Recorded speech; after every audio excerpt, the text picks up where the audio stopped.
François Bon, 1925-2025, une année avec Howard Phillips Lovecraft. On suit jour par jour, chaque matin, j'envoie une transcription de son petit diary, case par case. Il nous raconte ce qu'il mange, qui il voit, où il se déplace, et il inscrit aussi évidemment ce qu'il écrit, même si c'est beaucoup de correspondance, et ce qu'il lit. Et le chemin de lecture, on le découvre en ce moment au mois de mai, jour après jour, un peu plus construit. C'est Moby Dick, c'est Les Mille et Une Nuits, c'est Joseph Conrad, et un itinéraire qui correspond aussi à une mise en écriture, qui est un moment important de cette année de transition. Lovecraft à New York, donc il repartira à Providence en 1926, et pour les 10 ans qui lui restent à vivre, il meurt, vous savez, en mars 1937, il a seulement 46 ans, un cancer de l'intestin grêle qui l'emporte. Dans ce moment où il est auteur de fiction, reconnu par ses pairs, mais sur un nombre limité de fictions encore embryonnaires, mais un destin littéraire qui se cherche aussi à travers des guides. Il vient de rédiger un compte-rendu en 23 pages de quelques heures à Washington. Cette idée des guides restera centrale plus tard, avec un voyage au Vermont, son double voyage à Québec. Il va falloir le garder là dans un petit coin de la tête, à l'idée que devenir auteur, il y a le choix de weird tales et des fictions. Il est enraciné dans l'épouvante, dans le surnaturel. Il sait bien que là, depuis son propre héritage d'Edgar Poe, il y a quelque chose qui tremble dans la littérature, qui pour lui est central, mais il est avant tout poète, lecteur, et la lecture, la littérature est un absolu, un universel, presque je dirais un atlas. Et on le voit au jour le jour dans cette année new-yorkaise, donc avec cette bascule, puisque les grandes fictions viendront après, avec son ami George Kirk qui habite juste à côté de lui, avec Samuel Loveman qui est pour lui une figure d'initiation, un écrivain de son âge, mais qui a déjà publié. Loveman, qu'il voit tous les jours, a aussi un boulot, et ce boulot, c'est à Manhattan, dans une librairie de bibliophilie. Donc, quoi, ils passent leur temps, c'est non pas des jeunes gens, puisque Lovecraft a 34 ans, mais c'est fabriquer une bibliothèque. Vous savez, Esti aussi a publié, a relevé une reconstitution des 1000 livres, du bon millier de livres que Howard Phillips Lovecraft laisse College Street à Providence à sa mort. C'est sa tante Annie qui fait rédiger cet inventaire par une voisine, tout simplement parce qu'il n'y a pas de sous et on va disperser, revendre cette bibliothèque. C'est comme ça. Mais cette bibliothèque, dans l'année new-yorkaise, on la voit se constituer. On le voit acheter son Horace, on le voit revenir à la littérature du XVIIe siècle ou au XVIIIe avec la vie de Johnson par Boswell. Oh là là, ça je suis dedans en ce moment, en plein. Et il va se lancer cette année new-yorkaise dans un essai épouvante et surnaturel en littérature. Il y a eu différents titres pour les traductions. Je m'en tiens à cette transcription quasi littérale de l'horreur surnaturelle en littérature, dans laquelle il reprend ce fil littéraire là qui est pour eux maintenant, qui s'exprime dans la publication magazine, dans un format précis de fiction, même si lui jouera avec ce format, avec des choses plus longues, comme Dans l'abîme du temps ou At the Mountains of Madness, ces montagnes de la folie qui n'ont jamais été hallucinées. Enfin, c'est vous qui hallucinez si vous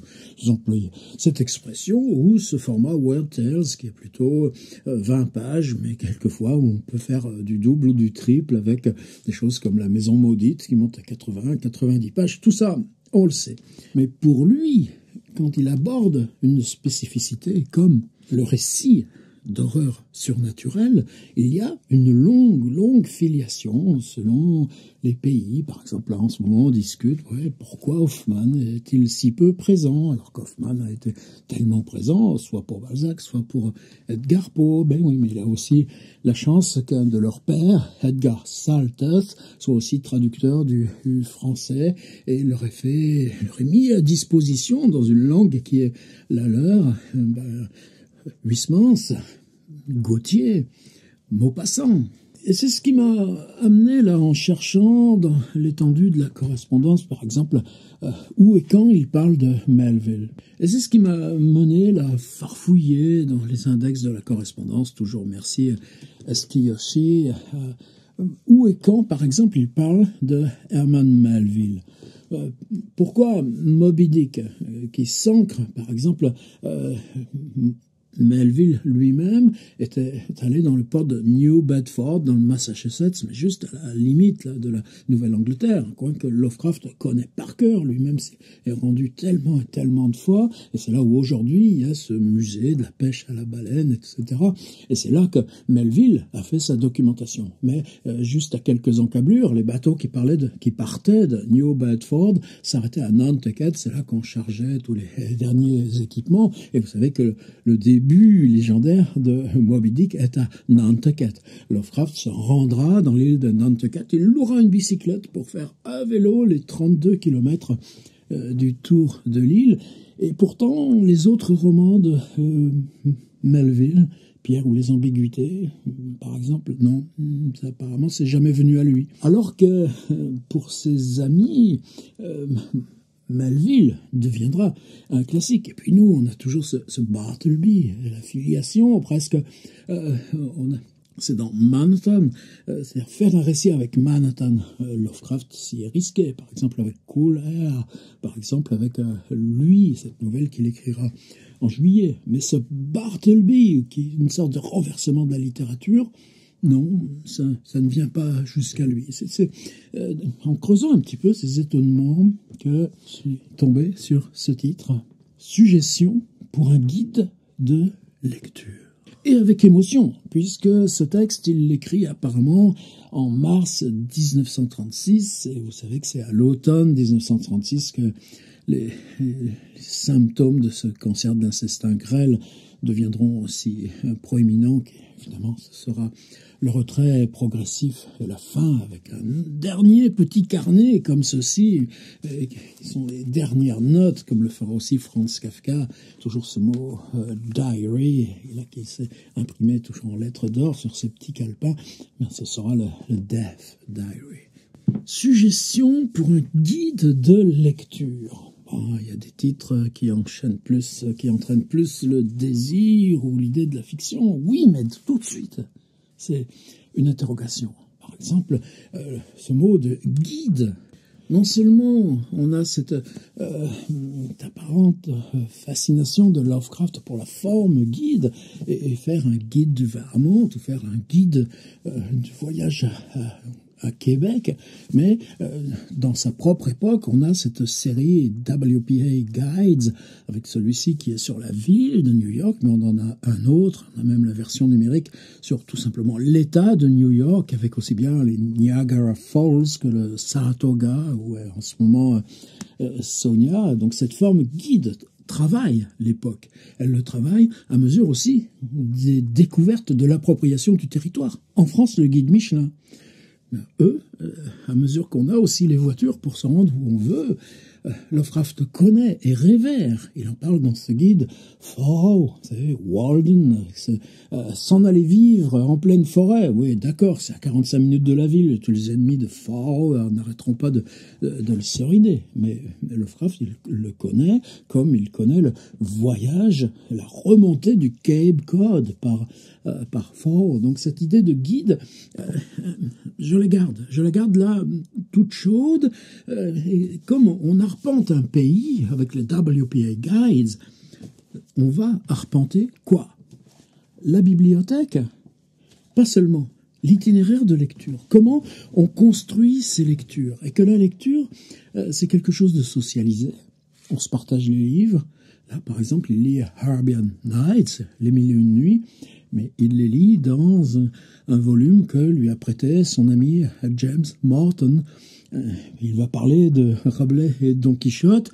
Il n'apparaît pas que Lovecraft ait possédé des traductions de Lovecraft et Don Quichotte. Par contre, toutes ces années à Providence, il le fait aussi à New York. Petit à petit, on le voit passer de plus en plus de temps à la Public Library, dans la grande bibliothèque sur la 5e avenue, avec ses 2 lions là, qui donnent les colonnes, les escaliers, et puis à l'arrière, ah non, il n'y est pas encore, le buste de Gertrude Stein, mais elle, ça l'a fait toujours sourire en coin. Mais Lovecraft consulte et lise hors de chez eux, avec ses copains, tout le temps qu'ils sont en librairie. On les voit entrer dans une librairie et rester 2 heures, avec Loveman, Bernard-Plon, c'est-à-dire qu'on prend des livres, on prend un livre... Ni dire ni taire, le poème en vidéo, Marine Riguet, c'est ce que je suis en train de lire et relire en ce moment. On est en librairie et on s'approprie, là, sans acheter. Et à Providence, où il habite College Street, il y a l'angle avec Benefit Street, la rue de la Maison Maudite. Et là, on a une fabuleuse vieille bibliothèque de quartier, puisque la bibliothèque principale de Providence est côté downtown, et en haut sur la colline il y a évidemment les bibliothèques universitaires, mais là on a cette Athenaeum Library où il vient tous les jours. Et croyez que ça fait quelque chose quand vous êtes vous-même à l'Athenaeum Library, que vous descendez là. C'est pas un sous-sol parce que c'est sur la colline, donc c'est en pente. Ça donne sur un petit jardin et il y a le coin là où on peut lire les journaux. Il vient lire les journaux à la bibliothèque à New York. Il les lise dans les cafétérias, à Tiffany, etc. Et là, il y a ce fauteuil dans la salle. Et lui, il sait bien que dans ce même fauteuil, sous cette même lumière, avec ces mêmes journaux, 90 ans avant lui, Edgar Poe s'asseyait là et venait chaque matin lire le journal. Pour Lovecraft, ouais, ça fait quelque chose. Mais quand c'est vous-même, 90 ans après Lovecraft, qui vous asseyez au même endroit, vous croyez que ça fait quelque chose aussi. Et dans l'Athenaeum, dans ces 2 mois passés à Providence, là, à travailler sur ces calepins, sur les manuscrits, quelque chose qui a changé, oui, le cours de mon travail. À l'Athenaeum, il y a des galeries au premier étage, et ces petites galeries s'enfoncent, et c'est classé. Et qu'est-ce qu'on trouvait? Par exemple, cette série, The Romance of Submarine Engineering. Ah bah ouais, c'est pas très excitant comme titre, mais quand vous pensez aux nouvelles avec sous-marin, dans Howard Phillips Lovecraft, quand vous pensez aux architectures, quand vous pensez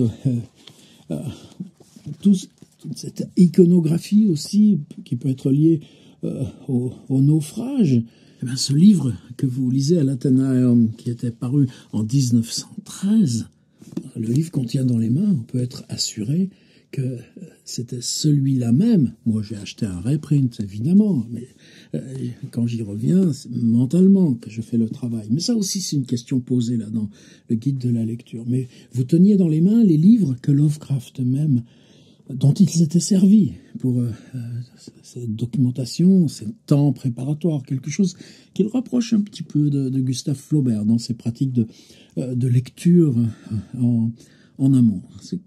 Et oui, la Athenaeum Library, il y a 2 ans, a été rénové tout à neuf. Et avant, il y avait même un buste en bronze de Lovecraft à l'entrée. Il paraît qu'on l'a supprimé. Petit crime à nos yeux, mais il n'a pas bonne presse dans sa propre ville. Et il est peu probable que désormais, au premier étage de l'Athenaeum rénové, on puisse retrouver la version 1913. Alors, ce guide. Qu'est-ce qui est de surprenant? C'est un texte de 50 pages. Vous lisez un texte de 50 pages sur la lecture? Ben vous, peut-être pas. Mais quand on écrit, et qu'on est soi-même lecteur, ça fait pas peur. Et ce texte, c'est 50 pages de Howard Phillips Lovecraft, peut-être vous me direz le contraire, parce que vraiment, là, j'ai pas la science infuse dans ce truc-là, mais j'ai bien l'impression que c'est la première fois qu'on en fait une version française. Je dis bien version et pas traduction, c'est un livre utilitaire, on le traduit de façon utilitaires, c'est pas des choses où on va qui posent ce problème là de comme des mots croisés à chaque phrase là, quand on traduit la fiction. N'empêche que il s'agit de la première fois qu'en langue française on installe 50 pages de Howard Phillips Lovecraft, qui sont un de ses ultimes textes, puisque écrit au premier trimestre de l'année 1936. Alors, rien que pour ça, il y a un petit peu de fierté, non? Et de le faire ensemble. Alors d'où ça vient? Il faut parler d'une dame qui s'appelle Anne Chillery Renshaw. Et là encore, alors c'est assez récent, dans cette publication globale de la correspondance, 2014 quand même. Ouais, le temps passe vite, oh là là. Toujours chez Epoch Campus Press, toujours Hesti Yoshi avec David Hay Schultz. Et deux correspondances ici, rassemblées dans le même volume. Ouais, parce qu'il s'agit de deux femmes, certainement moins qu'il s'agit de femmes qui écrivent. Et donc d'une réflexion, c'est peut-être dans ces deux correspondances qu'on voit Lovecraft au boulot technique d'écriture du plus près, dans ses lettres à Elizabeth Tolridge. Anne Chillery Renshaw, qui était-ce? En 1910, elle est dans le Mississippi, elle enseigne la langue anglaise et la grammaire anglaise. C'est ce qu'il a défini. Mais elle écrit aussi des poèmes, et en tant qu'auteur de poèmes et lectrice, c'est-à-dire écrire aussi des critiques de poèmes, dans le Mississippi, ils font paraître une revue régulière, un bulletin régulier, et ce bulletin est affilié à l'Association des journalistes amateurs. Comme Lovecraft à Boston, juste un tout petit peu plus tard, ça commence dès 1910, au début là, de cette association qui recouvre tous les États-Unis et qui va être si structurellement importante pour Howard Phillips Lovecraft. Et c'est dès 1915 ou 1918 que, parce que Lovecraft lui-même, maintenant, entre petit à petit dans les rouages de cette association en développant là, ce qui se passe à Boston, en devenant le responsable éditorial de l'Association des journalistes amateurs pour Boston, où il publie beaucoup de chroniques scientifiques, astronomiques, physiques. Ça aussi, on va le trouver dans le guide de lecture. Et petit à petit, glissant, paradoxalement, par exemple, des articles sur comment écrire de la fiction. Ouais, sauf qu'il n'en a pas encore écrit lui-même, à ce que je sache, en 1920. En tout cas, rien qu'on ait conservé. Mais Anne Chillery Renshaw, elle-même, publie dans son bulletin du Mississippi des conseils d'écriture, des explications de grammaire à l'intention de celles et ceux qui écrivent. Et c'est comme ça qu'ils se mettent à échanger. Et échanger, dans ce cas, ça veut dire que le bulletin de Boston reprendra des poèmes ou des écrits de Renshaw et réciproquement. À ce moment-là, Anne Chillery Renshaw quitte le Mississippi, s'installe à Washington, devient prof de grammaire et de langue anglaise, toujours, mais dans une petite université. Et là, ce rapport au livre, maintenant, moi j'en ai des kilos ici dans les étagères, ce qui deviendra plus tard le rayon Writer's Help, quelque chose qui traditionnellement sera implanté aux US, alors que chez nous ce sera toujours considéré, oh non, écrivain, comme ça. Et en 1920-1921, c'est Lovecraft responsable d'un des bastions des journalistes amateurs à Boston qui lui-même proposera que Renshaw en devienne la présidente, puisque chaque année, la présidence tourne. En 1922-1923, qui sera président au niveau fédéral pour le pays entier de l'Association des journalistes amateurs? Howard Phillips Lovecraft. En 1924-1925, qui est la présidente en titre? Sonia, et le directeur éditorial, son époux, Lovecraft. Et toutes leurs amitiés, Moe dans le Wisconsin, Galpin à Cleveland, James Morton à New York et maintenant à Patterson, toutes ces amitiés, ces structurations viennent du mouvement des journalistes amateurs. Et quand en avril, le 11 avril 1925, vous voyez les archives de notre petit journal quotidien où les compiles mensuels qu'on commence de faire. Bah oui, parce que nous, chaque mois, c'est 200 pages pour arriver à transcrire et déplier ça, le contextualiser avec le New York Times. Quand Howard Phillips Lovecraft avec George Kirk retrouvent à Washington leur ami Zéchrist, une buick vient les chercher et c'est Huntillery Renshaw qui, avec sa buick, va les balader dans les lieux historiques de Washington. Donc vous voyez que c'est pas une relation du tout mineure. Ensuite, on a beaucoup moins d'échanges. Il semble que les échanges reprennent vers 1928-1930 sans beaucoup de traces, mais qu'on est déjà... Renshaw publie des livres de Writer's Help. Elle a besoin de révision, de correction, et Lovecraft le fait moyennant finance. Et en 1936, Huntillery Renshaw, ça ne sera pas son dernier bouquin, ensuite il y aura plus de trucs, une des inventrices de ce qu'on appelle aujourd'hui le développement personnel. Comment se faire confiance? En 1936, elle se lance dans un livre qui s'intitulerait Well Bred English. Bien nourrir votre anglais, avec comme sous-titre Bref manuel à l'intention des étudiants de littérature anglaise. Bref manuel. Et pour cette entreprise, évidemment, c'est compliqué. Évidemment, la partie grammaire, elle s'en charge. Mais elle propose à Howard Phillips Lovecraft, moyennant $150, de se charger de l'écriture de 3 chapitres. Dans ces 3 chapitres, par exemple, on aura un texte que moi je trouve fascinant, qui est la liste des mots régulièrement mal prononcés. Oh là là, ça me concerne, moi qui prononce l'anglais comme une charrue à bois. Frou, trou, sacerdotal, sacrilegios, salam, sapiens, salen, choose, chol, jugular, kettle, kill, lamentable, larynx. Il y a aussi un autre texte qui est liste de mots qu'on peut prononcer selon 2 façons différentes. Abdomen ou abdomen, access ou access, hairy, hairy, et ainsi de suite. Et quelque part, alors là je ne vais pas me risquer puisqu'il s'agit de mots en anglais, que c'est progress, prolix, pronunciation, progent, provocative, prosaic, psalmist, psalmody, puerile, quinin, coin. Évidemment, je me ridiculerais à le faire. Mais Lovecraft, dans ses listes de mots, est-ce que chaque tentative comme ça, y compris par des listes, n'est pas une forme d'autoportrait? Évidemment, poser la question, c'est y répondre. Évidemment, si on n'est pas mordu de Lovecraft, parce qu'on est là tellement dans, j'allais dire sa fiction dans les mains, que ces listes de mots, on considérerait ça comme, est-ce que ce serait intéressant? Non, par contre, on peut les reprendre, on peut les faire soi-même, ce travail-là, dans la langue française. Et oui, il y en a au moins 6 pages. Lovecraft propose aussi un ensemble de mots qui devraient trouver place plus souvent dans votre conversation. Armageddon, William Tell, Madame Butterfly, Dante, Terpsichore, Pharisaic, John Barleycorn. Vous savez, cette chanson, John Barleycorn Must Die, c'est un vieux classique.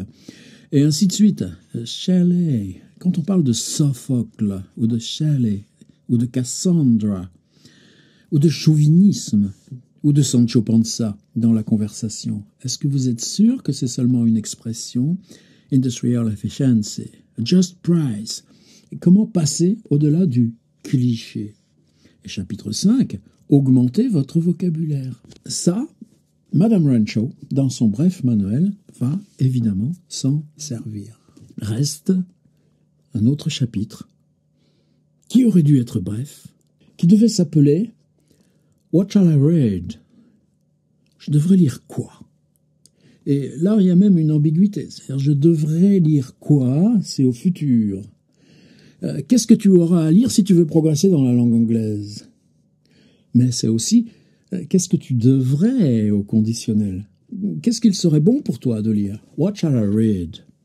Et Lovecraft, il a du retard, et pourtant, il va lui livrer ce chapitre.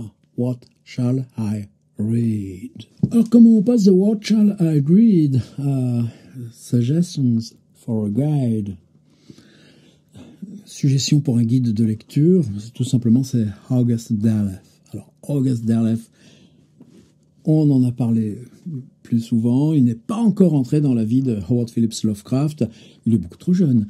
Il est à Madison, Wisconsin. C'est là qu'il vivra tout le temps. Il ne rencontrera jamais Howard Phillips Lovecraft, alors que Julian Gracq, quand en 1971, il fera son premier voyage aux USA, à Chicago et puis New York. Il ira aussi à l'université de Madison, Wisconsin. De toute façon, à Madison, Wisconsin, vous avez une grande rue. Au bout, il y a le lac et l'université qui est là. C'est une ville université. Par contre, moi, j'en ai un souvenir mais alors extraordinaire. Donc, qu'est-ce que j'ai aimé être à Madison, Wisconsin. Et Gracq, puisqu'il est invité, il lui dit, vous allez aller voir notre écrivain local. Vous avez un écrivain local. Oui, August Derleth. Et Gracq se trouve propulsé une journée à déjeuner et parler avec August Derleth. Voilà, lien direct. J'ai connu Gracq, qui a connu Derleth, qui a été un des plus proches de Howard Phillips Lovecraft.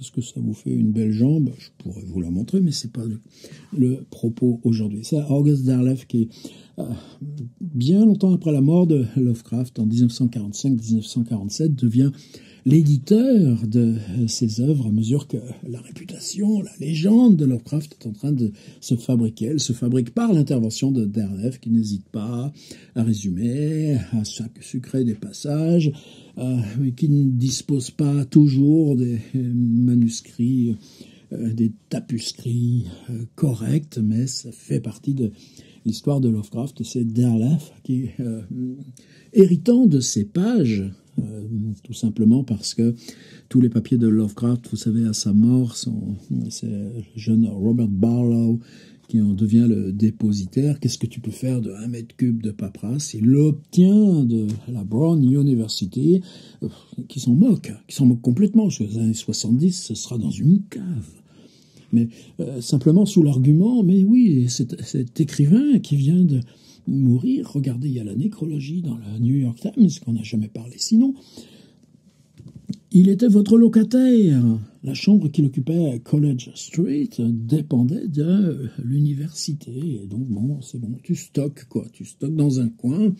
Et c'est grâce à ça qu'on dispose de ce texte. Alors, qu'est-ce qui fait que Artillery Rancho, qui publie dès cette année 1936 son Well-Bred English, la langue anglaise bien formée, bien nourrie, avec un chapitre qui devrait s'appeler What Shall I Read? Quoi lire? Tout simplement, quoi lire? Quand elle reçoit le chapitre de Lovecraft, d'abord elle le reçoit trop tard. En début 1936, Lovecraft, dans ses lettres à Rancho, s'excuse de ses retards successifs. Lui-même, ce début 1936, il y a eu, évidemment, comme tout hiver, des suites de mauvaises grippes. Ça fait que pendant 15 jours, 3 semaines, tu fais rien, alors que tu aurais dû faire. Et puis, donc, la tante Lillian étant décédée, il s'est installé donc à College Street, dans une sorte d'appartement en commun. Enfin, c'est deux petits logements contigus sur le même palier.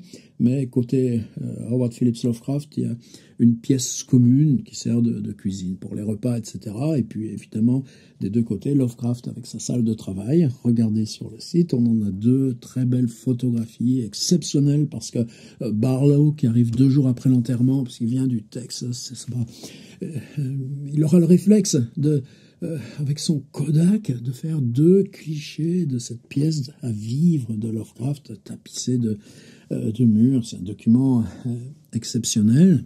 Et ce début 1936, après que Howard, lui, est guéri de cette grippe de saison, mais sévère, et la météo, qu'est-ce qu'elle peut être sévère dans ces coins de Providence, Boston? C'est la pauvre tante, et donc il faut la veiller au jour le jour, il faut la soigner. Et dès qu'il dit, j'ai passé mon temps à faire l'infirmière, c'est comme ça. Et c'est un aspect non négligeable de la vie de Howard Phillips Lovecraft. Et donc il est en retard. Et Stiyoshi dit, ben oui, il est tellement en retard que Antilles Rancho finalement décide de publier son livre sans le chapitre What Shall I Read, sinon quelques notes bricolées. Est-ce que ça suffit? Alors évidemment, il y a aussi le fait que si le cancer de Lovecraft prend vraiment des formes de douleur, de ballonnement, nécessitant qu'il soit alité avec les fièvres, etc., à partir d'octobre, et que d'octobre 1936 jusqu'à mars 1937, ce sera un crescendo de souffrance et de douleur. On sait quoi faire, on sait rien faire à l'époque. C'est même pas sûr qu'aujourd'hui on saurait mieux. Est-ce que ce cancer est dû à la mauvaise alimentation permanente de Howard Phillips Lovecraft, justement depuis le départ de New York, pour les conditions misérables de son existence, et une fois par jour aller à Kennedy Plaza pour un repas de raviolis ou de haricots rouges au resto mexicain pour quelques dizaines de cents, et puis sinon du pain et du fromage. Tout ça, évidemment, entre en ligne de compte, où ce stress et cette angoisse est permanente, peut-être même amplifié par le fait que toi, sur quoi tu travailles? Tu le dis, il le dit. Et il travaille sur la peur. En tout cas, toute cette année, dès 1935 et toute l'année 1936, les symptômes, c'est quoi? Par exemple, il a toujours froid. On est là, même, il commence à faire chaud. Oui, mais on a toujours la police, et chez soi, on se met dans le plaid. Alors on se moque de lui. Ah, Lovecraft a toujours froid. Oui, mais à New York, c'est pas le cas.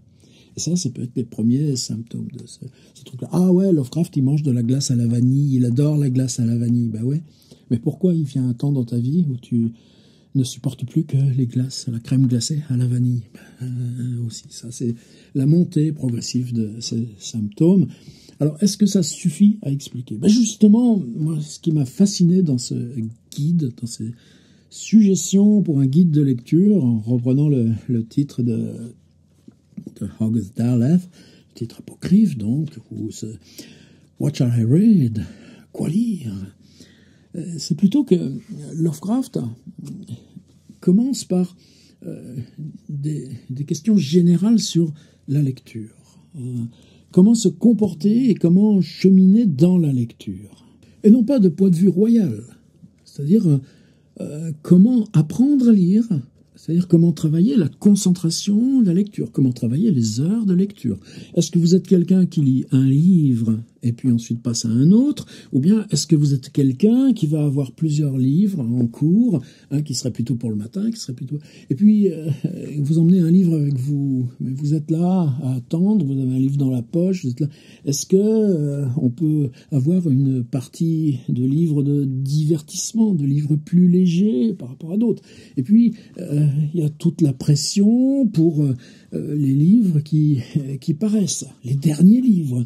Et ça, par exemple, comment être à la fois attentif aux suppléments littéraires du Times, qui est pour eux la référence. Et on le voit bien, nous, à chaque samedi soir minuit, quand ils ont ce supplément et qu'ils consacrent du temps à cette lecture, parce que c'est aussi des rééditions, hop là, on exhume des auteurs classiques, on travaille, on cherche, on analyse, et toute la pression qui est faite sur le dernier titre paru, y compris là, ce dimanche, est paru à New York, Mrs. Dalloway de Virginia Woolf, et pourtant, Mrs. Dalloway de Virginia Woolf, ça ne rejoindra pas Lovecraft, qui la tiendra à distance. C'est des gens d'absence qui sont curieuses. Mais comment résister à cette pression et comment remonter les siècles? Est-ce qu'il y a un intérêt dans ce début de XXe siècle, dans ce pays neuf, dans ces émergences de villes comme la tentaculaire New York, à lire encore les classiques grecs ou les poètes romains? Et si vous n'y connaissez rien en classiques grecs ou en poètes romains, lesquels vous allez choisir? Et là, pour Lovecraft, c'est comme s'il était petit à petit embringué dans un truc. Est-ce que ça le dépasse? Non. parce qu'il va nous parler, par exemple, il va parler aussi des livres qui sont des aides. Il va parler aussi de qu'est-ce que vous devez avoir comme dictionnaire. C'est pas ce que vous devez avoir. La question, c'est qu'il travaille toujours sur ses propres formulations. Il sera important pour vous d'avoir non pas un dictionnaire, mais peut-être 2 ou 3 dictionnaires différents. Par exemple, un dictionnaire des synonymes. Ou bien, comment vous pouvez faire en sorte que, malgré le prix que ça coûte, on peut trouver tel éditeur qui a fait une compilation de l'Encyclopædia Britannica, et là, c'est pas cher. Ou bien, cette collection, comme nous, on avait les que sais-je, ils ont une collection qui s'appelle Bibliothèque moderne. Mais dans cette bibliothèque moderne, figurez-vous qu'il n'y a pas des petits usuels. Il y a aussi un Charles-Pierre Baudelaire. Et Charles-Pierre Baudelaire, chacun sait combien il est immense. C'est le mot de Lovecraft. Mais donc, si vous avez un dictionnaire, prenez plutôt le Webster. Et le Webster, vous le trouverez d'occasion. Mais vous pouvez aussi y ajouter celui-ci. Et comme on a les dictionnaires, il vous faudra aussi un atlas. Et l'importance donnée à l'atlas, quand on l'apprend dans ce guide, ce qu'on découvre, c'est que ça veut dire que dans ta tête à toi, et c'est là où on revient à la question du guide, il s'agit de passer par une cartographie de la littérature. Une cartographie avec le jeu entre les continents, Europe, États-Unis, Asie, mais une cartographie qui se déplie aussi dans le temps. L'histoire ancienne, et comment l'histoire littéraire, chez les Grecs et chez les Romains, ou dans le temps médiéval, ne correspond pas à ce qui est l'histoire politique. Et donc ça va faire et c'est en cartographiant, en structurant, que lui-même devient, c'est-à-dire, tu fais un guide de la littérature, il pourrait être gros comme ça. Et ce qu'il envoie à Hunter Renshaw, c'est un texte qui fait, sur imprimé là, au format livre standard, il fait un peu plus de 60 pages. Là, si je le lisais intégralement sur mon iPad, puisque vous savez, dans le dossier, donc je le mets en ligne en même temps que cette vidéo, une version PDF complète et une version EPUB de ces suggestions pour un guide de lecture, première fois en français. Bon, peut-être vous me direz le contraire, on verra. Mais en tout cas, je suis content que là, au moins, on le mette sur la table comme un texte essentiel. Parce que l'autre question, je mets toutes les questions en même temps. C'est que là, évidemment, on est dans Collected Essays, Literary Criticism, et merci Yoshi, il nous en propose là une transcription dans les textes là qui sont juste avant les annexes. Mais c'est comme si on était dans du document. Moi, je prétends que non, on n'est pas dans du document, on est au-delà. On est dans comment, sur la table de l'écrivain, réinaugurer les flux vifs. On le voit dans le carnet de New York, le jour où il achète ce Horace, ou toutes ces éditions, par exemple, un poète du début du XVIIIe anglais. Il y a Pope, il y a Dryden, et on sait l'importance qu'ils ont dès qu'on met le nez dans la vie de Johnson par Boswell. On va y revenir à ce livre carrefour pour tout, mais Dryden, pour Lovecraft, Loveman et Kirk, c'est un culte, c'est énorme. Et c'est énorme non pas simplement pour les poèmes de Dryden, mais pour la vision que Dryden a de la littérature. Qu'est-ce qui compte pour Dryden? C'est-à-dire qu'un auteur ne transmet pas seulement son œuvre. Un auteur transmet à chaque époque ce qui a contribué à construire son œuvre. Et Lovecraft pousse ça même quelquefois un peu à la limite. Il parle de Flaubert, magnifique. Et il nous dit, Flaubert, élève de Gautier. On n'a pas, nous, cette vision-là. Par contre, quand il dit Maupassant et élève de Flaubert, oui, probablement, il touche juste. Et quand il parle de son Charles-Pierre Baudelaire, ben oui, c'est que Baudelaire est né d'Edgar Poe. Et lui va naître par Baudelaire, là où Baudelaire est né par Edgar Poe. Et ça, on l'a dans ce guide de façon éminemment vivante. Alors, quelquefois, c'est des déplacements. Par exemple, vous allez vers le XVIe siècle, dans le XVIe siècle, ce qui est important, c'est que fleurissent ensemble, surgissent ensemble, Rabelais, Pantagruel et Gargantua. Et attention, je ne dis pas que Lovecraft ait lu tous les livres dont il parle. Il parle énormément, et c'est ça qui est important aussi. Ce guide est fascinant parce qu'il dit comment les histoires de la littérature, comment les compilations de textes, compilations y compris pour des tragédies romaines. Il n'a pas, lui, de livre de... probablement, il a un Lucrèce, mais il n'a pas de Sénèque. Par contre, il va nous dire, tiens, dans ce livre-là, publié là, en 1908 ou en 1920, ou entre 1920 et 1930, vous avez une anthologie des pièces tragiques de l'époque romaine qui vous permet de circuler, et tout le temps, on a ça. C'est-à-dire comment... C'est pas la question de lire rapidement. C'est la question de comment s'approprier des courants vifs de la littérature, donc de reconstruire un paysage de la littérature, indépendamment du fait de passer, de se générer soi-même à travers les œuvres. Par exemple, pour le XVIIIe siècle, lire la vie de Johnson par Boswell, oui, ça, vous n'y couperez pas. Mais Pope, Dryden et d'autres, là, dont je me rappelle... Ah si, le docteur Goldsmith. Ça, j'ai toujours du plaisir à cause de l'ami Kenneth Goldsmith. Lire Pope, Dryden, Goldsmith, lisez plutôt une anthologie de la poésie anglaise du début du XVIIIe siècle. C'est-à-dire, toujours, il y aura cette chose de dire comment tu peux avoir la nécessité d'un rapport dense à un texte précis et garder la possibilité de construire un paysage d'ensemble qui te vient aussi par les livres, mais qui ne supposera pas la lecture dense et complète.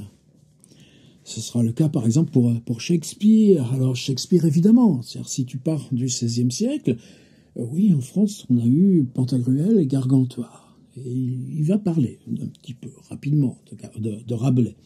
Et en Espagne, pratiquement en même temps, à quelques années, il y aura Don Quichotte. Et Don Quichotte, là, on se retrouve dans quelque chose d'extrêmement... évidemment, là, il l'a lu. Mais lui-même, par contre, c'est quoi sa lecture de cette époque pour l'Europe? C'est Montaigne, c'est les essais de Montaigne. Et là, donc, vous voyez, on a ce jeu continuel de dire, dans cette petite carte à l'intérieur de la grande carte, là, vous aurez Rabelais, Cervantes, mais Montaigne, là, par contre, là, ça fait partie de sa propre bibliothèque. Donc, il en parle plus. Par contre, pour Shakespeare, c'est autre chose. Il ne connaît pas ni Lautréamont, et pour cause. Alors qu'il cite Rimbaud. Mallarmé et Rimbaud font partie des auteurs français importants pour l'époque moderne. Alors, je ne sais même pas ce qui peut être traduit de Rimbaud encore en 1936. Mais toutes ces pistes, justement, elles sont à creuser. Mais qu'est-ce qui fait que Lovecraft, à un moment, considère que Rimbaud est important? Wow. Et ça, pour moi, c'était des découvertes. Alors, pour cause, il ne connaît pas Lautréamont, mais cette phrase d'Isidore Ducasse, quand il dit « Chaque fois que je lis Shakespeare, il me semble que je déchiquette la cervelle d'un jaguar ». Quand vous lisez ce que dit Lovecraft sur le devoir de lire Shakespeare, ça, c'est exactement dans la filiation de cette phrase de Lautréamont. Chaque fois que je lis Shakespeare, il me semble que je déchiquette la cervelle d'un jaguar. C'est mieux en stéréo, non? Est-ce que pour autant, il va dire qu'il vous faut un Shakespeare complet à la maison, ou une anthologie des meilleurs passages de Shakespeare, ou bien dans Shakespeare, quelles sont les 3 pièces c'est ça, le boulot qu'il fait. Alors l'autre versant de ce guide, et c'est là-dessus que je voudrais finir, évidemment, pour moi il y a même il faut le lire à voix, une autre vidéo où je vais le lire sans commentaire. Mais de toute façon, là vous avez aussi le PDF et l'EPUB, Et prenez le temps d'aller y voir. Oui, bien sûr, parce que ça nous réconforte aussi dans nos propres pratiques. L'usage d'une bibliothèque. Les recommandations que font les bibliothécaires, alors même qu'ils ne savent pas qu'en littérature, vous êtes bien au-delà d'eux. Il y a des concepts. La littérature pure. C'est quoi la littérature pure? C'est la montagne que tu escalades parce que l'obstacle n'est pas le même, selon les auteurs. Il y a ça aussi, dans la profusion des romans de la fin du XIXe siècle, ou la profusion des romans du début du XXe siècle. En France, il va citer Jules Romain, il va citer Romain Roland, et pour Jules Romain, visiblement, c'est Jean-Christophe, je crois, et il a accroché, vraiment, mais vraiment accroché. Par-dessus tout, il y a Proust. On a 2 titres de Proust, du côté de chez Swann, à l'ombre des jeunes filles en fleurs. Eh bien, il les cite jusqu'au titre. Mais se dire que, justement, vous pouvez aussi choisir. Ulysse est difficile. Oui, mais attention, il y a une importance à ce livre difficile, tandis que tant d'auteurs, Somerset Maugham, tenez, vous pouvez en lire, vous pouvez en lire 4, vous pourrez en lire 10. C'est le plaisir de la littérature et c'est de la littérature. Il parle de Jane Austen. Et Jane Austen, pour lui, est importante. Mais elle est importante pour ce qu'elle a changé à la syntaxe anglaise, ce qu'elle a apporté à certains classicismes de la langue anglaise, des harmoniques et des nuances dont elle ne disposait pas auparavant dans l'analyse fine du personnage, par exemple, et en tant que toute une littérature qui succède à Jane Austen s'approprie cet outil comme s'il devenait le bien commun et non plus l'invention propre à Jane Austen. Et c'est là où Lovecraft se fait embarquer. Une fois que tu as fait ce versant sur la littérature, il y a des questions. Par exemple, est-ce qu'on peut considérer la littérature indépendamment des conditions techniques de son époque? Dickens à la presse? Certainement pas. Pour la question des voyages, de la rapidité, de la vitesse des voyages, les bateaux et maintenant les avions, qu'est-ce que ça engendre pour la littérature? Et pourtant, la question de la technique doit rester mineure dans la littérature, parce que les tragiques grecs, ils ne voyageaient pas en avion. Et par contre, la radicalité ou l'absoluité de leur littérature est là, quand même. Et là, dans ce guide, je pense qu'il y a des choses qui me font penser à qui? À Alberto Manguel, par exemple. Allez, passez-moi le lien et prenons-le juste comme ça. Parce qu'on a affaire chez Lovecraft, là, avec ce guide, à quelque chose d'aride, à quelque chose d'utilitaire. Mais dans cette transition-là, à quoi il ouvre? Est-ce qu'on peut lire de la littérature sans s'intéresser à la question même, à l'énigme même de l'univers? Et c'est un texte athée. Lovecraft se tient à distance de toute interprétation. Et pourtant, il va dire comment lire la Bible, qu'est-ce que vous devez lire dans la Bible. Il va même parler, si vous allez voir du côté des Nouveaux Testaments, prenez Luc et Jean, etc. Donc, il laisse venir l'objectivité du tableau, alors même que, comment tu peux séparer son interrogation sur l'univers, mais qui elle est fondée par qui? Simultanément à lui, et il le sait, il le connaît, il le déchiffre. Le théorème de la relativité d'Einstein. Qui, le premier, a parlé de l'expansion de l'univers? Eureka, Edgar Poe. Si on voit de plus en plus d'étoiles, c'est que les étoiles reculent. Personne ne l'a cru, Edgar Poe. Mais Lovecraft, il annonce ça. Il dit... on ne peut pas travailler la littérature sans soi-même se mettre en travail sur la question de l'énigme de l'univers. Et sur l'énigme de l'univers, vous allez lire quoi? Eh bien, allons-y. Voici quelques livres. Et une fois qu'on a déplié sur l'univers, maintenant, on va déplier. Il y a la physique, il y a la chimie. Et ce qui est fascinant aussi dans ce guide, c'est que, par exemple, ça m'a frappé, mais pour la chimie, pour la biologie, pour la botanique, c'est qu'il enchaîne. Mais si vous allez dans votre bibliothèque, peut-être vous trouverez cette compile, peut-être vous trouverez cette compile. Et donc ça devient une litanie, presque une incantation. titre de livre sur la chimie. Et la chimie d'un truc, la chimie d'un truc, la chimie d'un truc comme ça, la chimie. C'est-à-dire que la bibliothèque devient elle-même une nouvelle incantation dans ce guide. Et ça continue. Après, c'est les arts. On retrouve donc Walter Pater, sur l'art de la Renaissance, plusieurs fois nommé. Et moi, il est là, mon Pater aussi. Et je suis fier de l'avoir lu. Et ça finira sur quoi? Sur dire, évidemment, vous ne pouvez pas tout lire.